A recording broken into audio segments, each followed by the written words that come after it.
Welcome. We're going to begin with an opening prayer.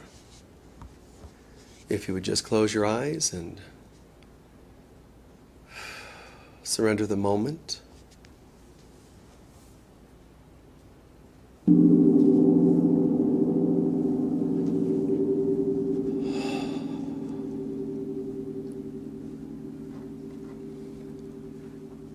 In this moment, Heavenly Father, Mother God,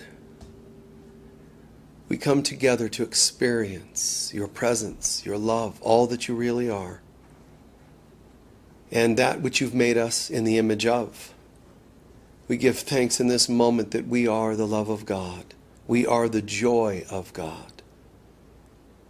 And we ask, therefore, that the Divine Mother, the Holy Spirit of God, come to us and guide us in how to peel off the layers of that which we are not, so that we can start to experience more and more and more the true self that God created us to be. And so it is.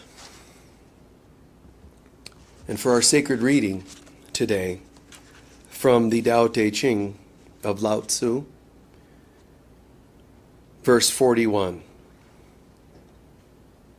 And I'm going to change the order of the verses just slightly, but when a poor seeker or a weak seeker hears about the Tao or God, they just laugh at it. When an average seeker hears about God or the Tao, he thinks of it now and then. Thinks about it now and then. When the best seeker, the master, hears of God, they strive with great effort to know it. And in that context today, I'm going to talk a little bit about heaven.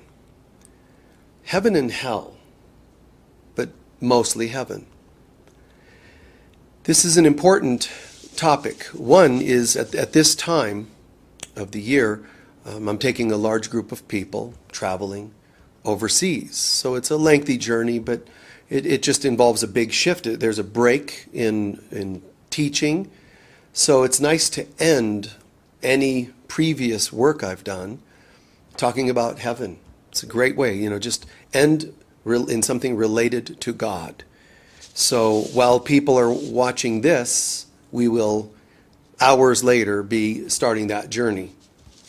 So, when talking about heaven and hell, A Course in Miracles has so many unique ways of expressing things, but one of them is about heaven. And it says basically that heaven cannot actually be chosen.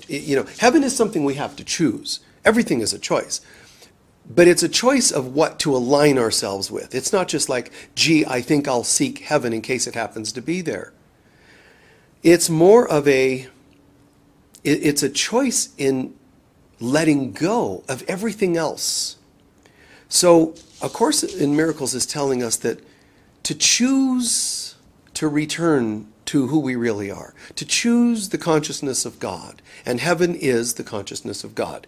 So to choose oneness with God or heaven, it's not going to happen until we actually survey all the alternatives. This is strange because most teachers and teachings are going to say, no, ignore everything else. Ignore negatives, ignore everything else. Just think about God, which is, it's got merit. There's something about that, of course. But A Course in Miracles is not wrong to say that there's a faster way. And it's saying this because once you have taken a moment to look at the alternatives, then you're actually not as likely going to ever get distracted. See, people that say, "Oh, I'm gonna fast," starting now, your mind starts going into food, like, "Oh gosh, I should have eaten first." Or when you say, "I'm gonna meditate for 1 hour straight," you sit down and, I should have probably sat more comfortably. The head starts going into things.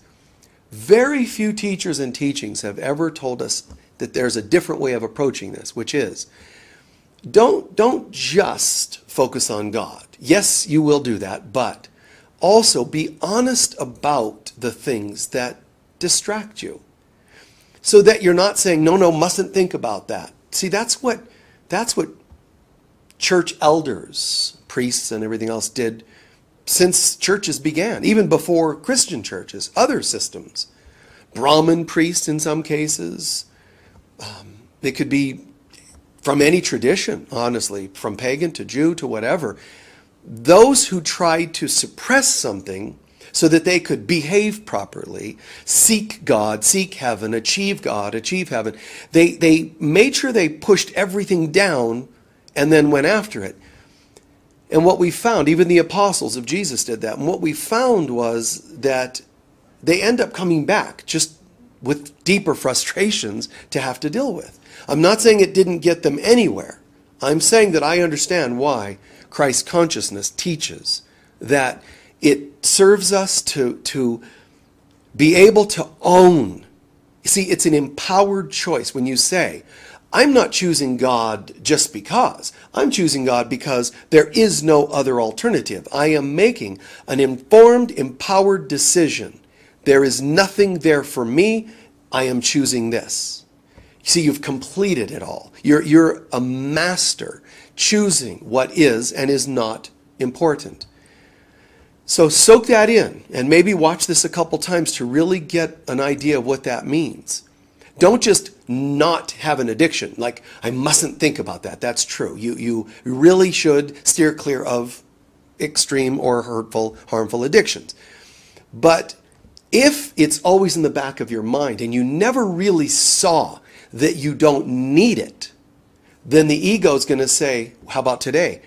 No, mustn't. Next day, how about today? It's always going to be nagging at us. When you do things right in consciousness, it's never just like that, like just extreme avoidance. It's more like, I actually get it. I have no interest. It serves no purpose, or another way of saying it, it holds no value to me. And that's when we're making empowered choices. And if they're not empowered, informed decisions that you're making, then they're actually not choices at all. It's only halfway done in reality. It's true. So if it's not an empowered choice, if it's not a I am here present choice, then you're not even making a choice. You're just sort of forcing something to seem to be. So it's important for us to understand that we hear these laws at times that nothing exists outside of consciousness. Nothing. Everything is in consciousness, whatever consciousness is. Everything is within. It's all happening in there. Consciousness doesn't actually think of something and then it manifests outside. That's just the way it looks. As soon as there is consciousness even thinking of something and you go and manifest something, your consciousness extended or expanded enough to include that thing. So people actually think that their airspace is about this big. When in fact, when you can look up and see the moon, that means the fact that you can see it means your consciousness is already extended at least that far and much further. To all the stars, everything we can see. Because all of this is actually happening within our consciousness. A little out there for some people, but it's true. But also, heaven and hell do not exist outside of our consciousness. And that's why we hear so often, heaven and hell are states of consciousness. They're actually states of consciousness. They both exist in our mind, but they're manifested based on our beliefs. So there's this archetype concept, heaven. It's not actually the heaven that God knows. It's one that we are conjuring up. So when someone says, I died and I saw heaven and I came back and they resuscitated me, I came back and let me tell you about heaven. They're still only able to share their version of heaven because heaven and hell are still only experienced, manifested and experienced based on our belief systems. So if my belief is, when I got to the other side, oh my gosh, man, there was hell and it was terrible.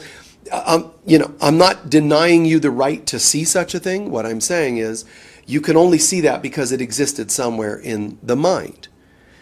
If you believe heaven should be a place where dreams come true, then you're going to see a heaven-like place where dreams come true. It's still not the ultimate version of heaven.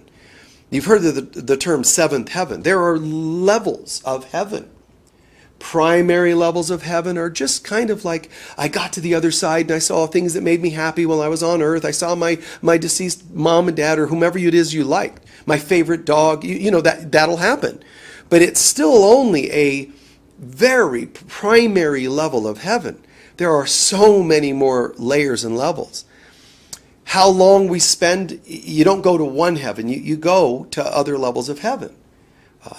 First heaven, second heaven. When you have a near-death experience, you don't typically jump to seventh heaven and back. You can only go in tiptoeing, like putting a toe in the pool, to sense the temperature. You're just dipping a toe into the other side. That's barely into the first level. And even then, people talk about it like it's, oh my God, just profound. It's wow. Total peace and oneness. And that is only dipping the toe in, if you can imagine that. One of the first talks I ever did, it's not a lecture or a Sunday service. One of the first talks I ever did that was at a conference. I was the keynote speaker, actually, even though it was my first conference. I was the keynote speaker. It was a conference related to a big Edgar Cayce convention or something in, I think it was Northern California. And the title was Heaven, Where Is It and What Is It Like? And I went on and on, about all the layers of heaven. And, like one apostle says, I knew a person that visited the third heaven. There's these references you have even in the Bible of pieces of heaven here and there. Third heaven, or we hear seventh heaven, and so on. So even in Scripture, we hear references to this. So in this talk, it was pretty cool because I could go into references, heaven and what it's like and why people see certain things, and a fundamental Christian's going to see something different than a Buddhist, and so on and so on. But it's still all, none is higher than another because they're all still, you could say, in a sense, for lack of a better word, fabrications of our consciousness. So hell is a manifestation of consciousness, but it's going to be what consciousness? Now, there are archetypes. There's my hell and there's our hell, and they kind of overlap. So if I pass over and for some reason visit hell, even if it's a near-death experience and I have that happen and then come back, and then talk about it on YouTube or whatever, my experience is going to be some of Michael's version of hell and then some of the archetypes. So here's what happens. We collectively create these archetypes. So there's this hell kind of a place, a heaven kind of a place, and whatever else. There's this concept, there's this thing. Now, when I go to our collective version that we have all unconsciously put together, manufactured, we all put a puzzle piece in, and then we have this thing, this image, concept called hell. Now, when I go there, I bring in some of my own individualized version of hell as well. So I go and I it's like dropping a little drop of red dye or something into a cup of water. I influence that archetype with my own thoughts. But I'm experiencing something I've already contributed to. If I unconsciously believe that there is a place of, torture or penance or whatever it happens to be, I'm going to experience a certain amount of that. And don't be afraid and don't think, oh God, I got to get out of it. How do I get that out of my head so it doesn't happen? Don't even worry about that stuff. If you're watching a program like this, it's not likely you're ever going to see or feel such a place. But let's talk about it anyway. Hell, when you arrive, the place you're arriving to is, again, made up of a collective and then your own piece. But what is it that makes it up? Do they interview you and say, tell us 10 things you expect to see so we can make sure they're there? Not really. I mean, you could use that as a simplistic metaphor, but not really. It's more accurate to say that my unconscious judgments and self-condemnations and so forth, my guilts and shames, these things, I don't have to actually do a questionnaire and fill out and say, here's 10 things I expect to see in hell. It's not even the point. What happens is, it's already there. My feelings inside of guilt and shame are already emanating from me, creating, contributing to hell as a collective, my guilts and shames. So the fact that we all know, when we hear the word guilt or shame, think about that. we all have a kind of a definition. What is guilt and shame? And we could all answer, and you could ask 100 people, and they're almost all going to overlap to some degree. Why? Because we have a collective feeling, concept, reaction to guilt and shame. So that is going to already be creating a collective version of hell. And then I have my own. So you might say, oh man, hell is guilt and shame. And I say, yeah, hell is guilt and shame. So does everybody else. But then somebody says, especially things you've done wrong, naughty things you did, lies and naughty things. And then I say, I think it's things we should have done right that we neglected. I think it's more like my guilts and shames are around things I know I should have done. Those are called sins of omission versus sins of commission. So they're not the things I've done. They're things I knew I should have done and I didn't. I could have helped people and I neglected it. That was selfish and so on. So that could become my version of hell. The next person could say, I don't even have those issues. My guilts and shames are all around my addictions that allowed me to make those addictions more important than family members. See, now we're individualizing the experience that we could call hell. So it's, it's judgment and areas that we condemn ourselves. And there's always somebody out there that goes, oh, I have no judgment, I have no guilt, I have no shame, I don't condemn, I learned to just be. Forget it. It's unconscious, it's unconscious.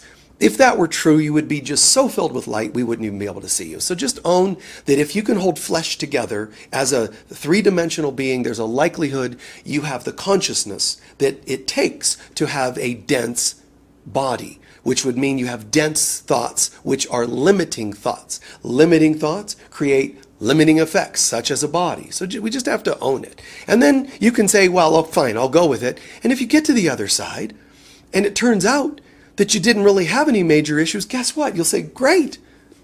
Because you didn't worry about it anyway, you just owned it. So you're better off just owning the possibility. But if hell is made up of our guilts and shames and so on, then what is heaven?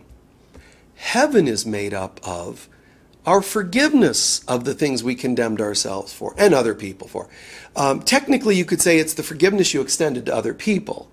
But if you forgive yourself totally, then things you held against other people is going to start fading anyway.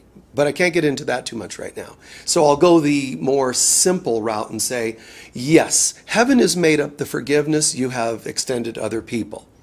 Heaven is also made up of the forgiveness you've given yourself. So anytime you've let go of self-condemnation, judgment, this is already feeding this place called heaven, because it means now I get the opposite. You don't just not have guilt, shame, and so on, that's hell, but you have its opposite, which means, oh my God, freedom, peace, and so on. So heaven is made up of all these positives. That's true. The non-guilt shames, the healing of it. Heaven is made up of what we healed, but it's also made up of our righteous thoughts, words, and deeds. So it's not just forgivenesses we've done, but it's also just goodness, all the goodness we've ever done. But you heard me say that there are levels even of heaven. There's also layers of hell. So even if a human being has to dip a toe into a little bit of processing old hurts and wounds, it's nothing really. And both, let me say this, both heaven and hell are experienced to a degree already on earth. There's still some left over for you on the other side. But here, earth is where we process. So when you say, I'm working on some issues, some forgiveness with a person named, Joe. I'm working on some forgiveness with an old family member, whatever it is. When you're processing that, when you're crying, when you're, remembering, when you're counseling, traumas to you, traumas from you, when you do your work here on earth, 12-step work, counseling work, you're actually therapying yourself out of hell. Because this is much of what hell is. Having to come here and, what do you think the definition of hell is? You go and you pay for your sins, let's say. Well, isn't that called karma? Negative karma? And then heaven is sort of made up of positive karma. It's just different wording for it. But it's the way this is. So on earth, we work out a good deal of our hell stuff. Some is left over for the other side for reasons I can't explain right now. On earth, heaven is also experienced on earth. Nowhere near the majority like it is with hell. We're doing most of our stuff on earth related to negative karma. But the positive karma, we only get bits of it on earth. Not because we can't have more, but because most human beings don't accept more. So we usually think, well, that's too good. I probably just don't deserve that yet. Not that this is a conscious thought, but I'm just not there yet. So we hold it off into some future experience. And, you know, some faraway fantasy of heaven. And it's kind of sad because it postpones the good that we can experience right here and now. But it's the way we are. So when we align with a healthy mantra, like I'm going to start living on a standard known as love and self-worth, peace and joy, oneness and service, something like that. When you pick a mantra, it's like setting a compass. Okay, I'm going to go north. Follow, follow, follow, follow. Same thing. Follow. But my mantra is going to be love and self-worth. If I learn to live by a mantra of love and self-worth, and I move and I navigate in that direction, not only will I end up more likely in higher dimensions on the other side, but we will be creating more heaven right here, like in our day-to-day experiences. If that doesn't happen, in other words, here's the opposite's going to happen. If I'm not navigating love and self-worth, whether I have a negative compass or no compass, if I don't have a positive compass, then it's I don't have one or I have a negative one. They're the same either way. If I don't have a positive one, then I am not going in the right direction. So whether I don't believe in that, you still have a negative compass. Or whether you consciously have a negative compass, like I'm so unlovable, nobody likes me, etc. Negative compass, and it will take you the wrong direction. So you could say that having a negative compass leads us into powerlessness, depression, loneliness, despair, confusion, even just confusion of what's going on in my life. Nothing ever works out and so on. And I mean, some of us feel that for long periods. When it's a packed period of time, it's kind of going through the dark night of the soul. But for some of us, it's been like, man, my whole life was like this, or my whole childhood, or my whole marriage, or whatever. That's fine. But let's look at this. What are you describing? You're describing powerlessness, fear, etc. Read any story, mythology, or personal testimonies of people that have gone to the other side, near-death experiences, and described hell. Read Dante's Inferno. What do you think it describes hell to be like? There was a place everybody was powerless. There was a place despair. There was a place where people couldn't lift their heads off the ground because they were in such a dark place. I don't know. I'm pretty sure that describes us when we're going through hard stuff. Meaning, hell isn't just a place we're going to. It's here. But it's not only created through consciousness in a astral plane on the other side. It's also on earth. When I'm in despair, I'm in hell. Now, that could sound like, oh my gosh, he's saying that I'm in hell because I've been lonely lately or whatever. Yes, I am saying that, but the good news is it doesn't get much worse.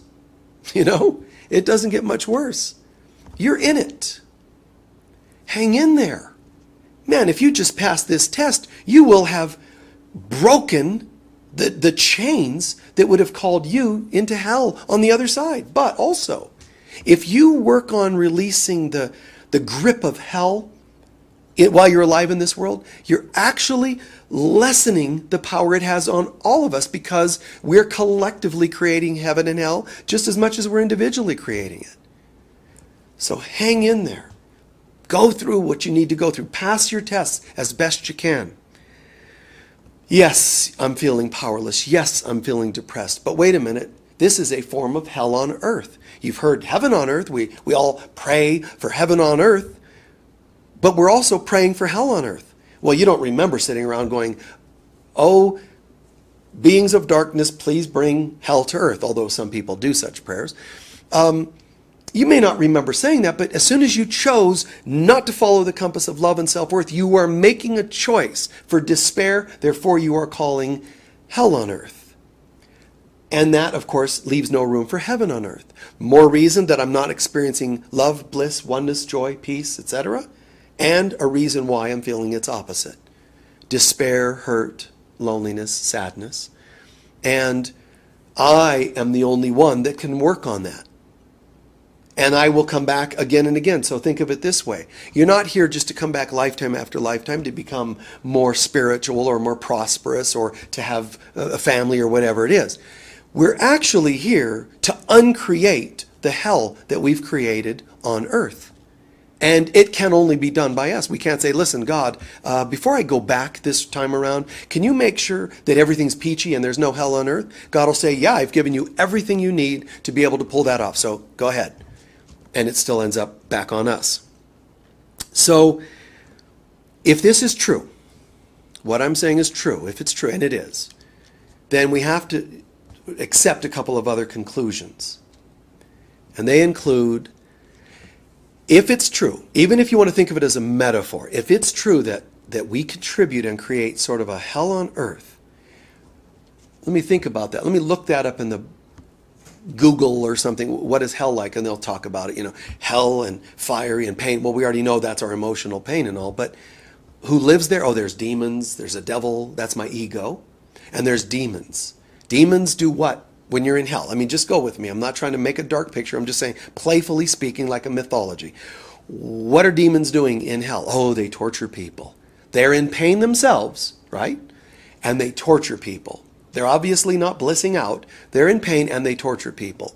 So if that's true, but I've already established that a good majority of hell is here on earth, then where are the devils? Those would be the people in your life that you call narcissists. The people you call borderlines, the people you call troubled people, the people that annoy you, whether they're aggressive or they pick on you or they shame you or they abuse you, those are your devils. And remember, I already said, what are the devils in hell? They're already people in pain. They're in pain. And I'm not justifying their behavior. I'm saying they're in pain. That they are. They're in hell, so they're in pain. But they're also torturing other people. That tends to be what you do when you're in pain, is take it out on people around you, the screaming, everything from a beautiful birth of a baby, the pain, the jokes that midwives say, make towards partners waiting for birth. They, don't take personal whatever they say because they can blurt some things out. That's even through a beautiful experience of birth. So imagine less beautiful things. People get into pain, they scream things out, and that's what we have. Devils. So what it means is the people that are challenging to us, instead of just like some things you watch on YouTube, they're going to say, or wherever you watch them, videos, books, how to deal with those terrible borderlines and narcissists and challenging egotists, megalomaniacs, or whatever you want to call any of these people out there. The advice, though, is like saying, without saying it, you poor, poor thing, here is some advice on how you can deal with those horrible people. And that's not actually my approach. My approach, and I've, done some talks and videos and such on narcissism, but it's different because it's not how to deal with those bad people. Yeah, they are acting challenging. There are characteristics of such people, and there are things you want to do to better manage such people in your life, and checking in to see if you have those characteristics. I like to cover those things kind of full spectrum. But at the same time, it's important for us to say, okay, these are my devils, but why did I end up in hell? I can sit there and complain about the devils, but why are you surprised that there are devils in hell? That doesn't make any sense. Let's see, I had this dream I went to hell. And you know what was weird? I don't even understand it. There were devils there. Why would you be surprised? It would make total sense. So if we're saying that earth is a form of hell, why be surprised that there are challenging, tortured people that try to cause you torture as well? There you go. Don't be surprised. They're there. But as we heal ourselves, as we heal our wounds that brought us to hell, meaning low self-worth and just, judgments and all these guilts and shames. As I work on myself, I'm actually ascending out of hell. Now, this is beautiful stuff. If I'm ascending up out of hell, and hell is, there's all these devils there. If I'm being lifted up out, then I'm not in the environment of it anymore, which means I look around me and there's no devils. If I had a dream like that, if I had a vision, a near-death experience like that, and I was going to go into hell and I saw these devils, but then I was lifted out of it and I felt the grace of God and peace and joy and happiness, I would be pretty happy.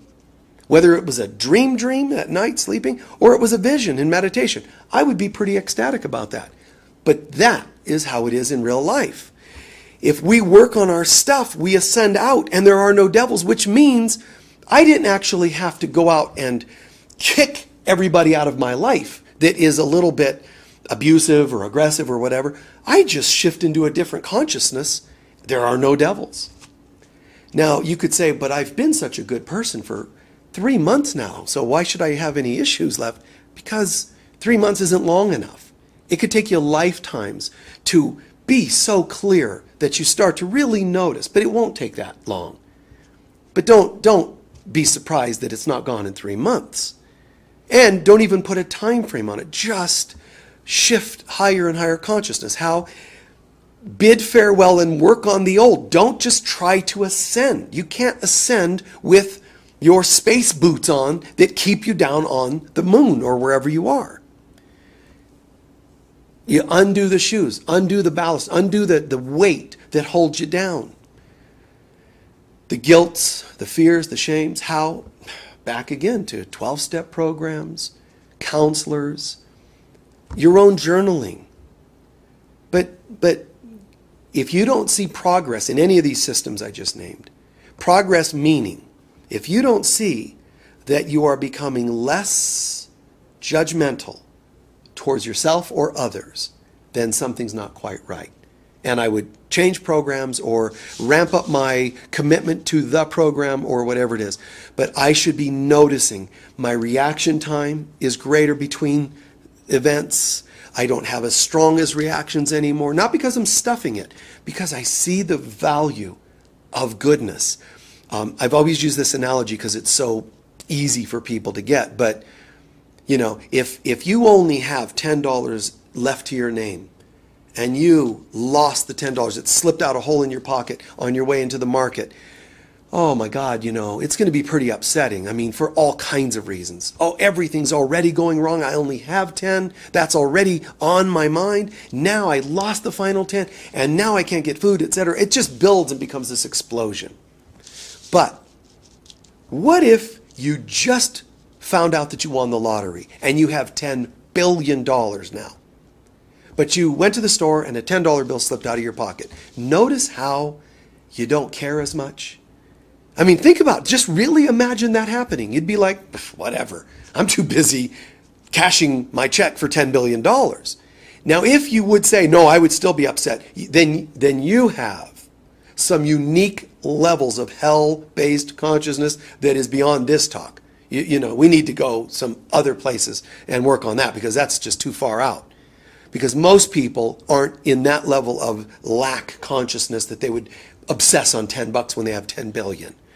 So I believe that most people listening and watching such a program like this would say, oh yeah, I mean, what would it matter? $10. In fact, now that I've got that, I go cash that check. I lost $10 out of the hole in my pocket. I go cash my 10 billion and I notice that I'm handing out $10 bills to everybody in the store. That's heaven consciousness. Because it's a metaphor of it, but you're walking around going, I have. And I have because I am. And I am grateful that this is so. And it locks that consciousness in. So as we heal our stuff, we're rising out of the tomb.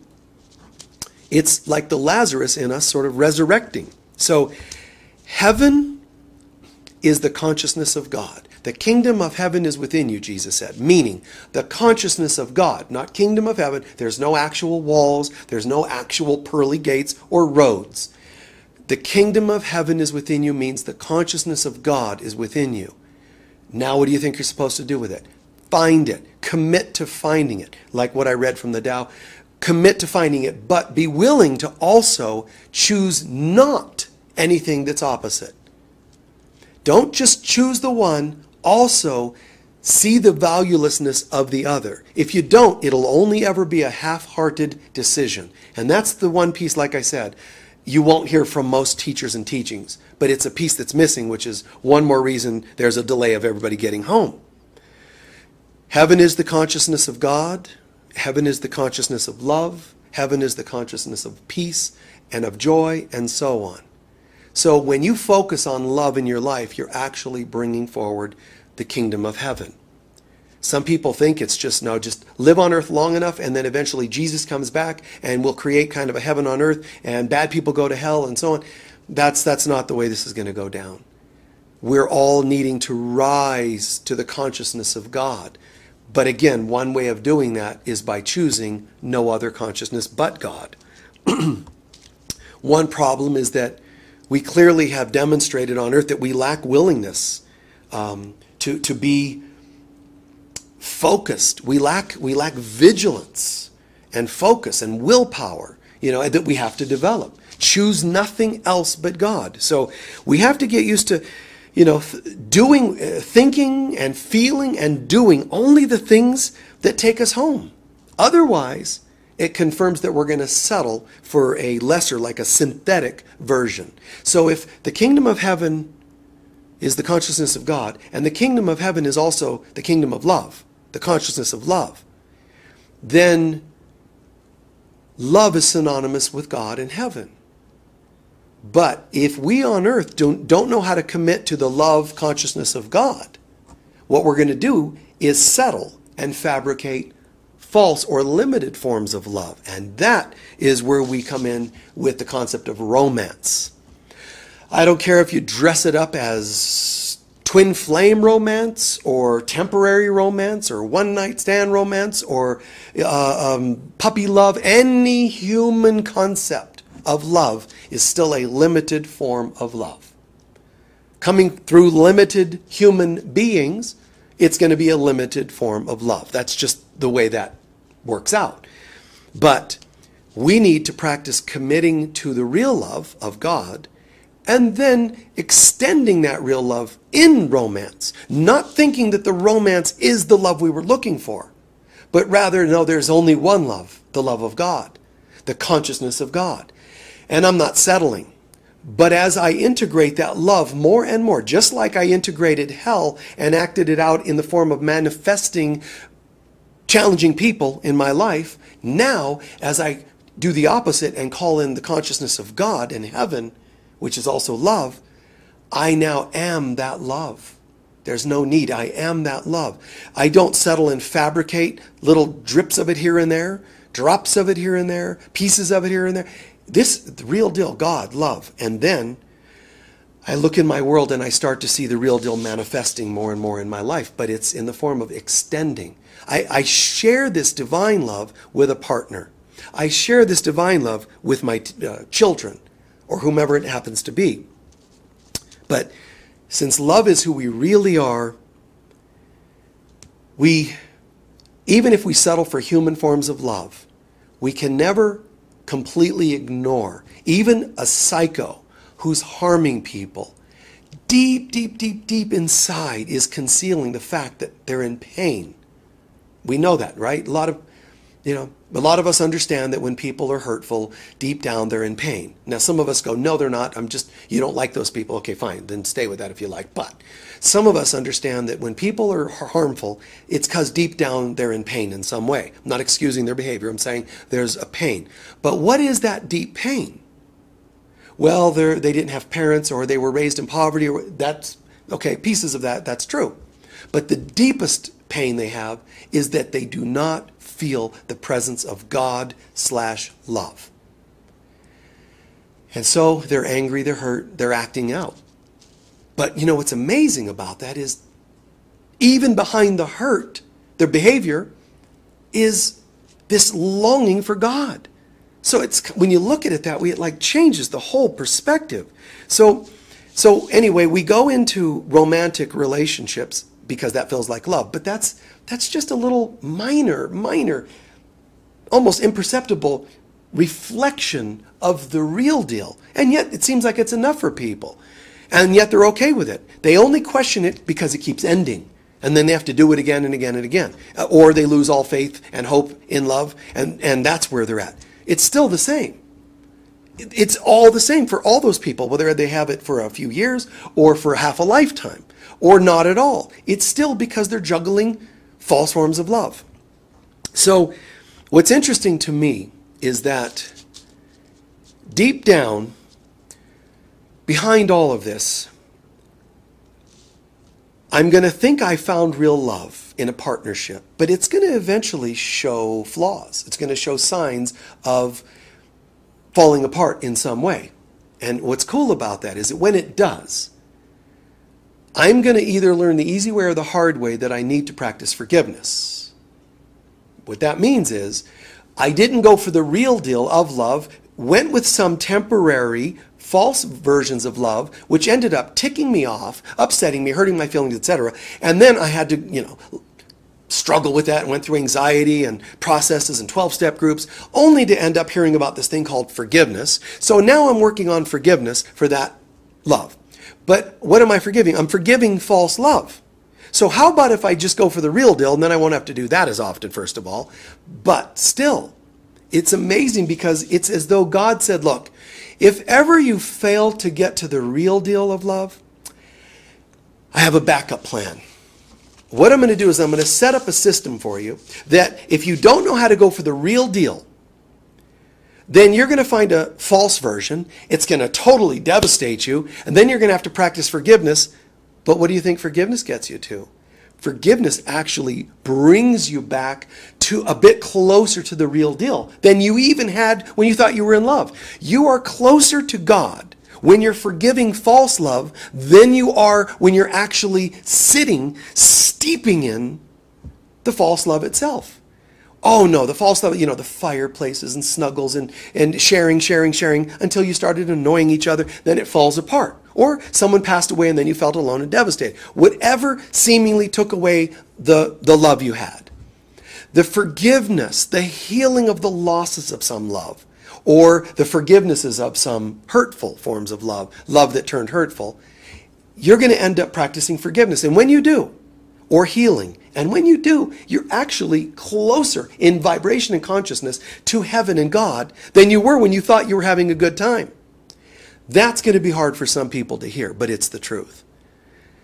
And I like that because it's like God saying, I know another way to get them closer to the real deal. They're going to do their version. God's not making it fall apart. It's just going to fall apart because it's in the 3D dimension. It's in the third dimension, the limited vibrational world we have. So it can't last forever. Great old tune. Nothing lasts forever but the earth and sky. Remember that? Dust in the wind. So it's temporal. It all falls apart. It all fades and so on. So it's a long way around to getting to real love. But it's all we've got for now. It doesn't have to be all we have, but it's what most of us choose to do for now. So as I'm getting to the point of wrapping up now, I would say never be satisfied with any love except the real deal. Deep inside of us, we can't be satisfied. Deep down inside, there's the presence of God. It is attracted to itself. Think about twins, planetary twins, birthed, not even knowing about each other, separated at birth. They still feel this odd feeling that there's another one of them somewhere. Whether you call it souls that have an affinity like twin souls or soulmates, those are all just terms for people feeling an affinity of some kind. But those kinds of relations, like actual biological twins, notice how it's said that they kind of feel something. Or even family members that aren't twins, when they meet each other, they go, it was like I was seeing someone I've known all my life. Why is that? Deep inside, even on a biological level, as well as a deep psychological level, there's a knowingness. Same thing with spirituality. In us, there is a spark of God, and that spark is constantly longing for its return to memory of oneness with God. We've put layers around it and said, no, you're not allowed to see your father, mother. We took you from your family and we adopted you out onto earth and gave you human parents. but there's this, I just know they're out there, like some beautiful fantasy movie where a child's been purposefully or accidentally sent away and stuck in some terrible life, but it knows there's something more.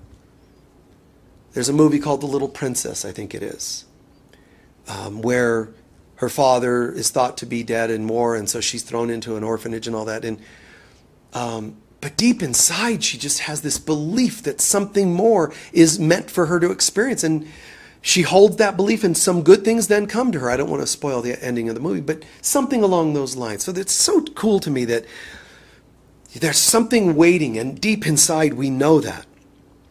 So although temporary, limited love happens, it's what we're most used to. Deep down behind that, there's a part of us that says, man, I don't want to settle anymore. So when Revelation says, and I will wipe away all tears and there will be no sorrow, it's talking about sort of like the end when we start getting closer to God and returning to oneness with God and heaven.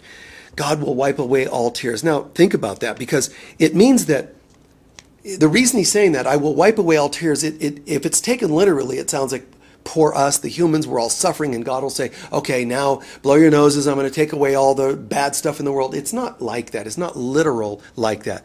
What it means is that as you get closer to the consciousness of God, you won't have any sorrow.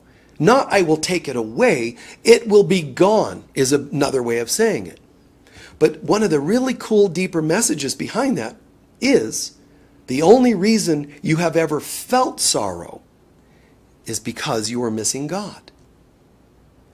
The only reason you were ever depressed is because you missed God. Lonely, you missed God. Angry, frustrated, it's always been about getting home, longing for God. But people don't typically remember that. Or we don't want to remember it because it seems like such a large order.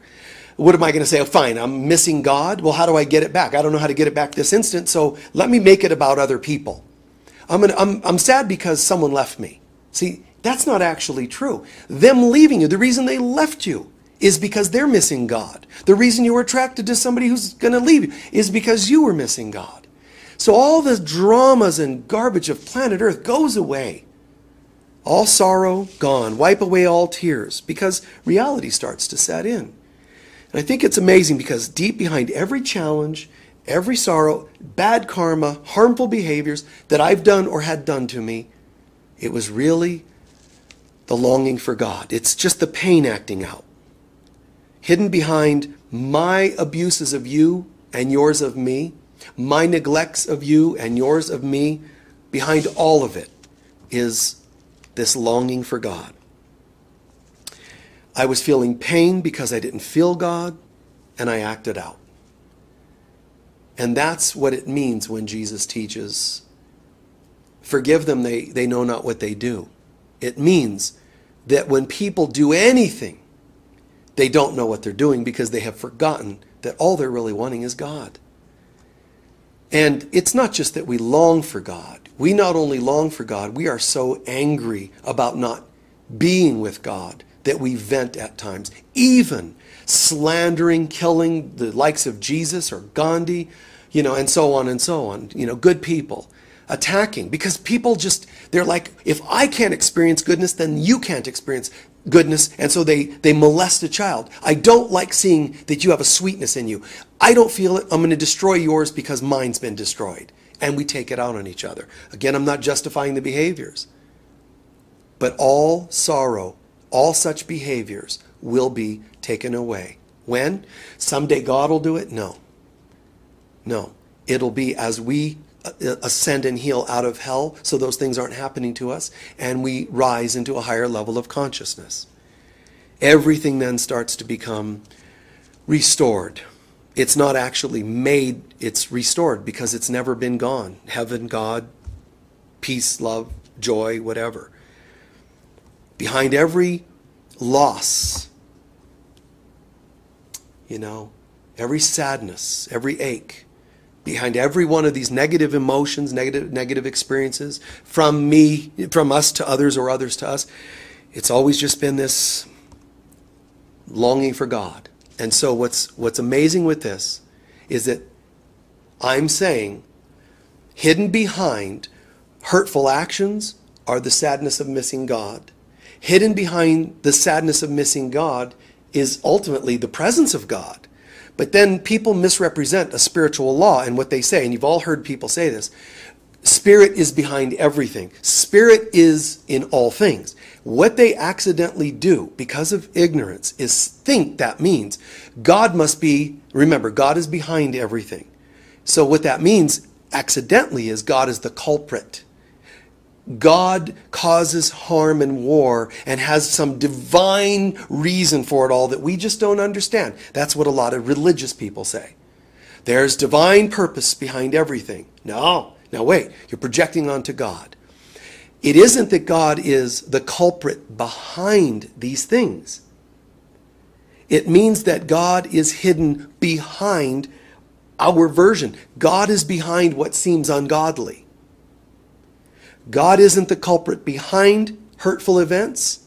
God is hidden behind the ungodly events, meaning it's a separate consciousness from them, not behind them causing them, behind them hidden from our view. And as Buddha said, it's right here. Heaven is right here. You have to lift the veils to see it. Okay, how do we lift the veils? Lifetimes of meditation? No. Healing consciousness. Healing hurts and shames and regrets, lifting them to the heavens so that we come out of hell. Notice that this is another way of saying things I've taught many times, just another way of saying it. How important healing is.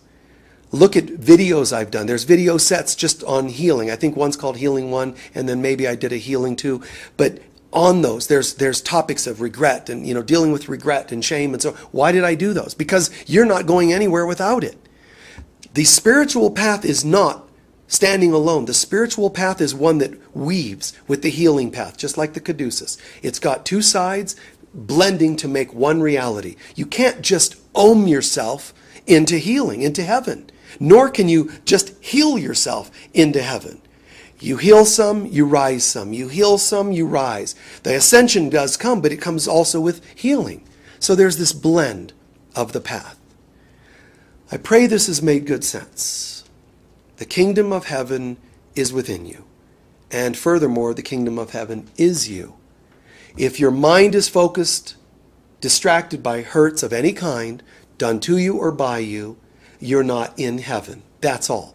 What keeps us from being in that space is not because you haven't chimed enough or sound healed enough or meditated enough. All those things are really beautiful and valuable. I'm saying it's not because of a lack of enough, other than holding ballast still, holding weight still. The weight is the judgments, the self-condemnation. That's what keeps us in hell. Without something keeping us in hell, we would automatically rise to heaven. Thank you so much, and peace be with all of you. Thanks for joining us. Bye-bye.